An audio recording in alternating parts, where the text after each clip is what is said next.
Hi everyone, I'm Gabriella, and today I'm here to present to you an exciting vocabulary learning app, Lingi, and its user experience concept.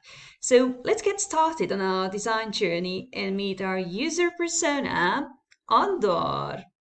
Oh, there he is. Well, Andor is a smart guy. He graduated electrical engineering in Budapest and worked for a couple of years for a renowned engineering company. But then, one day, he got a job offer from Austria he could simply not deny.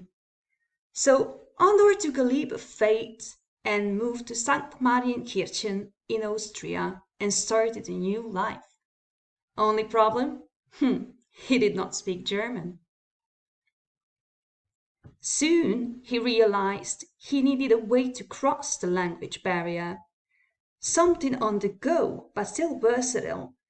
Something fun and motivating that he wouldn't abandon after a few lessons. Something really effective, something focusing on speaking and communication.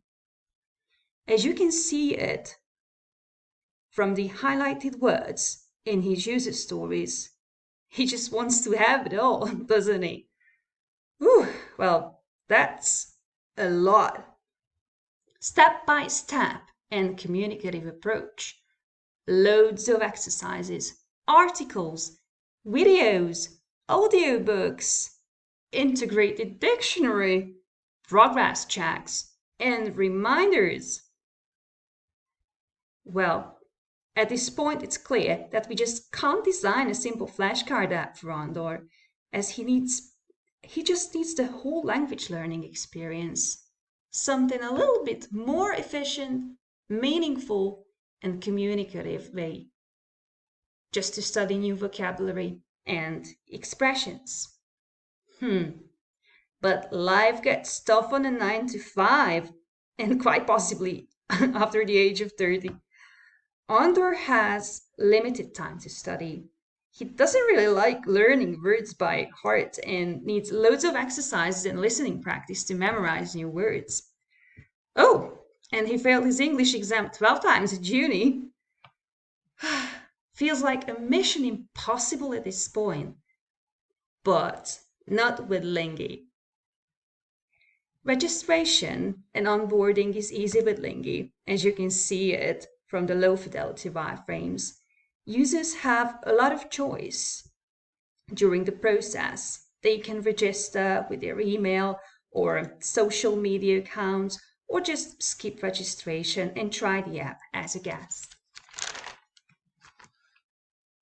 Completing a lesson is also quite intuitive, with users being able to choose which cards they want to learn by swiping left or right.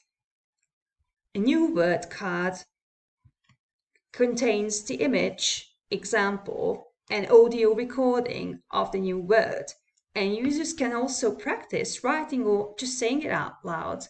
The plus button just here opens up the Add New Word feature. And to keep Andor motivated, we did not forget about challenges and stretch goals. Now it is time to see if our ideas work. We tested Lingi's main user flows: login and registration, completing a vocabulary lesson and a vocabulary challenge, adding and saving a new word. Let's see what feedback we got from our users. As you can see it from the speech bubbles, users like the design concept of the app. However, some flaws were identified too. Where is the Add New Word button? Everyone struggled finding it. I used Jacob Nielsen's error severity rating scale to rate the problem. This is a major usability problem, and we need to fix it. But where would users look for an Add New Word button in the app? My moderated testing session gave me invaluable insight. The user expected to see the Add New Word button after clicking on the flashcard icon in the navigation bar. Only it wasn't there. So I fixed that and added a button for adding new words. Just here. I am glad our users generally like the concepts for Lingi, but we are nowhere done with our improvements, changes, and testing. The next steps will be user testing to check improvements match user expectations, task analysis, user flows, wireframing, and prototyping for all functions in the app, testing and improving prototypes, adding more detail and developing mid and high fidelity prototypes, further testing and improvement of prototypes. Ambitious, I would say, but there is so much potential in Lingi. We have a great fun design concept that can really help people like Ondor master languages, boost their confidence, and also have fun. Thank you.